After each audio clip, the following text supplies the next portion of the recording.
L'extase du soleil, la nature fade, usine de sève au lymphatique parfum. Mais mieux que la nature, aujourd'hui existe Internet, et j'y continue, après 2 ans d'absence, mon émission Écran d'arrêt. Ah, qu'avons-nous fait l'un sans l'autre depuis 2 ans? Personnellement, j'allais contemplant le monde. N'avez-vous jamais, vous-même, parcouru des yeux le paysage avec une mélancolie romantique, puis songé que vous seul vous étiez intéressé à ce petit fragment de réalité, en cet endroit et à ce moment précis? En vous concentrant, c'est comme si vous zoomiez et que vous ne conserviez que cette partie de la réalité qui vous intéresse. On ne conserve de toute manière qu'une part très limitée de la réalité. Quelques rayons lumineux nous suffisent. Pour cela, il nous faut des capteurs. L'œil en a beaucoup, ce sont les cônes et les bâtonnets. Pour la pellicule, c'est une surface recouverte d'une solution photosensible, donc la résolution dépend de la taille et de la qualité du film. Enfin, les capteurs numériques sont eux limités par leur nombre de pixels. Mais alors que zoomer, c'est capter un peu moins de ces infinis rayons lumineux, qu'est-ce que zoomer dans une image déjà construite, qui a été pensée et captée?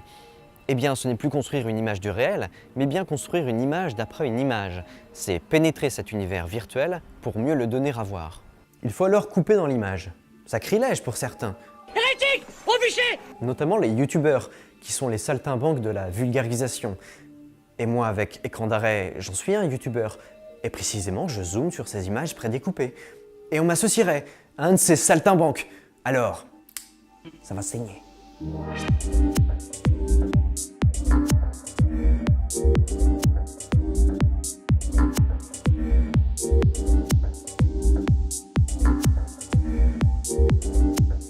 La photographie, ou le cinéma, c'est la captation d'un fragment de réalité qui va occulter tout le reste, le mettre hors cadre. Et plus on va resserrer l'attention, ou bien le cadre autour de ce fragment, plus on va se focaliser, c'est-à-dire rétrécir la focale. En optique, la distance focale, c'est l'éloignement de la lentille, le cristallin dans l'œil, du foyer image, soit la rétine dans l'œil, soit le capteur, la pellicule en photo vidéo. Une courte focale signifie que l'information lumineuse perçue vient de tous les côtés, et plus la distance est longue, plus l'information vient d'un espace réduit. Passer d'une courte à une longue focale, c'est zoomer. Aujourd'hui, la plupart des objectifs possèdent ce zoom, permettant de passer d'une courte focale à une longue focale. Mais cette technique est très complexe, avec des lentilles qui avancent et reculent. C'est pourquoi le cinéma a dû attendre les années 50 pour s'emparer de cette technique. Alors, qu'est-ce qu'apporte le zoom? En bref, ça sert à se focaliser sur un élément.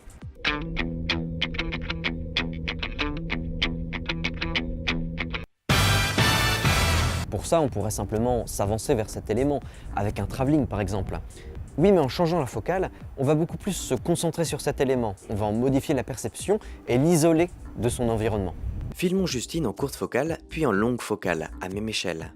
En longue focale, l'espace visible est réduit et le fond devient flou. On dit que ça écrase les perspectives, ça isole aussi un élément de son environnement. D'ailleurs, le travelling compensé, que j'ai déjà mentionné, là, ici, combine le zoom-dézoom au travelling, pour donner un effet chelou. Ça conserve les proportions d'un personnage, mais modifie le background du plan. Il existe plusieurs utilisations du zoom au cinéma. Le zoom brusque et soudain va intensifier la scène. C'est pourquoi on l'a beaucoup utilisé dans les films d'action, de kung-fu ou d'horreur. C'est aujourd'hui un cliché de représentation. C'est pourquoi il est utilisé à but référentiel seulement, donc avec une certaine ironie.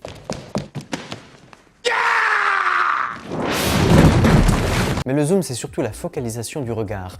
C'est le réalisateur qui s'approche doucement de son sujet et qui nous dit « Regardez, quelque chose est caché et il vous faut fouiller ». Le critique Michel Chion a écrit dans un article L'Exorbitiste que le zoom correspond à l'œil qui se focalise, là où le travelling correspond au corps qui s'avance. Et ma thèse, c'est que le zoom vient pallier à un manque. C'est dire « Je ne vous montrerai pas quelque chose, c'est à vous de le deviner ». Une des plus belles utilisations du zoom se trouve dans Shoah de Claude Lanzmann, un film qui a fait l'histoire en donnant la parole aux juifs survivants des camps d'extermination. Lanzmann affirme qu'un tel drame ne peut pas être représenté et il refuse d'utiliser des images d'archives ou pire des reconstitutions car ces images sont incapables de rendre compte de ce qui a été. Or, que filme-t-on pendant les 9 heures de son documentaire? Des paysages vides et des visages, rien que ça. Alors que nous approchons de la vérité révélée, nous nous concentrons sur ce paysage qui nous cache son affreux passé. Il y a aussi Abraham Bomba, coiffeur juif qui tondait les femmes destinées aux chambres à gaz et qui se rappelle ce passé terrible. Alors qu'il était dans une retenue émotionnelle, il en arrive à un point insoutenable de son histoire. Il se tait. La caméra zoome lentement. Il veut se protéger de cette réalité, mais en zoomant, Lanzmann cherche à le pénétrer. Cette capacité qu'a le zoom de Paleo-Manque se retrouve dans le zoom numérique. Pour faire court, c'est une manière de recadrer une scène à partir du fichier vidéo. Lorsqu'on n'a pas pu zoomer en tournage, on zoome en post-production. Le zoom numérique, c'est un tabou, parce que c'est laid et amateur. On ne l'utilise qu'en dernier recours et de façon très limitée. Recadrage pour masquer un élément sur le bord du cadre. Ou la stabilisation d'un plan, qui suppose un certain recadrage dans l'image native. Alors ceci s'utilise surtout pour la télévision et les films institutionnels, peu ou pas du tout au cinéma. D'ailleurs, si vous avez des exemples de films qui l'utilisent, je suis preneur. Mais le dézoom est très acceptable, parce qu'il ne fait pas perdre de qualité. Le fait est que ce zoom n'en est pas vraiment un. On devrait l'appeler recadrage, parce qu'il ne change pas les perspectives, comme on l'a précédemment expliqué. Il est un enfant du recadrage photographique, où l'on coupe une image pour se concentrer sur un détail. Dans Blow Up d'Antonioni, ce travail de zoom vient révéler un mystère caché à première vue, en l'occurrence un crime.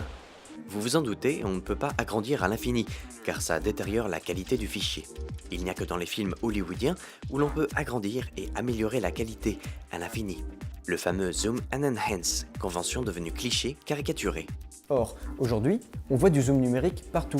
C'est l'œuvre des amateurs, avec leurs Vine et vidéos Instagram, où l'on zoome avec son smartphone. Get to Del Taco. They got a new thing called free shavakadu.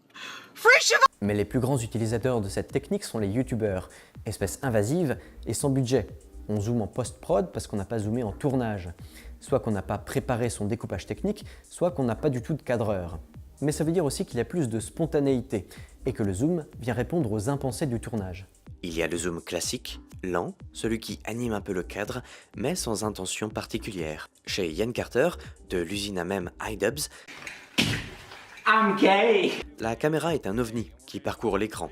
Ici, elle suit les mouvements de la table. Ici, elle suit les bruitages du carton en faisant tressauter l'image. Ça sert à la fois de transition, donc d'ellipse temporelle pour dynamiser la vidéo, et c'est aussi humoristique. Son réemploi en podcast est rarement, jamais au premier degré.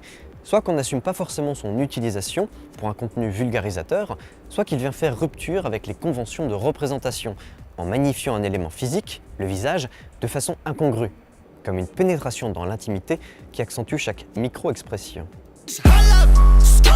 Alors, économie de moyens certes, mais aussi travail sur le matériau. C'est une désacralisation de la vidéo pour mettre le travail sur un plan amateur. Le vidéaste s'adresse directement au spectateur pour lui montrer le ridicule de sa mise en scène professorale. Dans cette mise en scène des petits tips de Charlie, il y a une connivence avec le spectateur, d'où le regard caméra.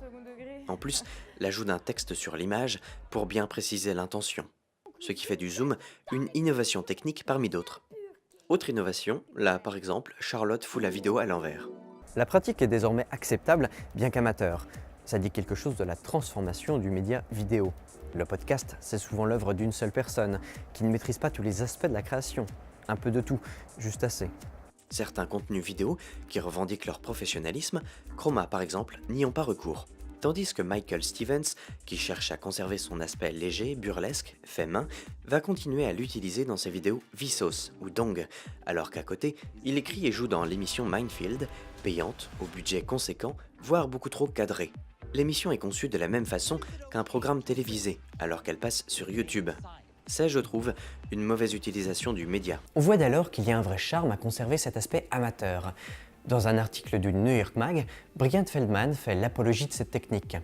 Il écrit, en anglais, mais je l'ai traduit car je parle anglais. Le zoom numérique est une technique et un effet visuel qui est un produit de son temps, et par lequel n'importe qui peut se servir de sa créativité sans avoir à s'astreindre à la façon classique dont les films étaient faits. Tant et si bien que la technique est passée aux clips musicaux et à la télévision, et je ne serais pas étonné si bientôt les films commençaient à l'utiliser.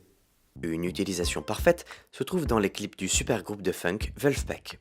Dans 1612, le clip débute par des détails tellement grossis, pixelisés, auxquels on a ajouté un effet vieille pellicule, qu'ils en deviennent des motifs abstraits, comme sortis d'un tableau pointilliste.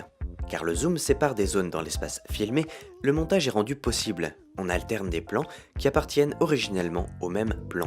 Un travail qui me rappelle celui de René lorsqu'il filme la peinture dans Van Gogh et extrait d'un seul tableau des fragments d'action des personnages qu'il oppose les uns avec les autres. Idem dans Solaris de Tarkovsky, lorsque la femme est absorbée par Chasseur dans la neige de Peter Bruegel l'Ancien. Cette comparaison fait donc de la vidéo un tableau dans lequel la caméra virtuelle peut circuler. Avec les nouvelles caméras 4K, on a une image d'une telle qualité qu'on peut se permettre de zoomer dedans sans voir de différence.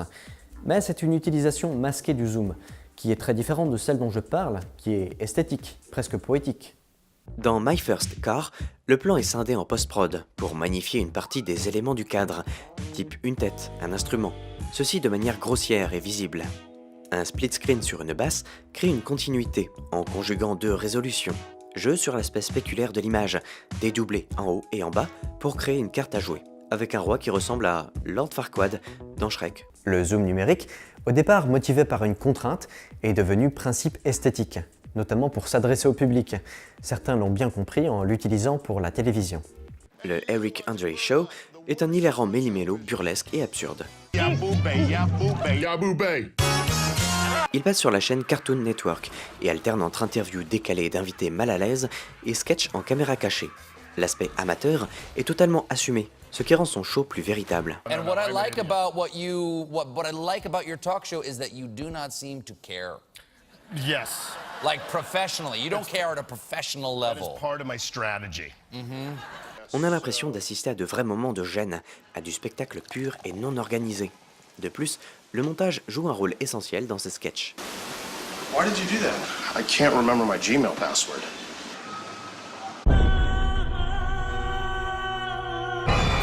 Avec une alliance de voix off décalée, de freeze frame, de couleurs modifiées, le zoom crée une emphase sur la réaction des personnes au moment de la chute.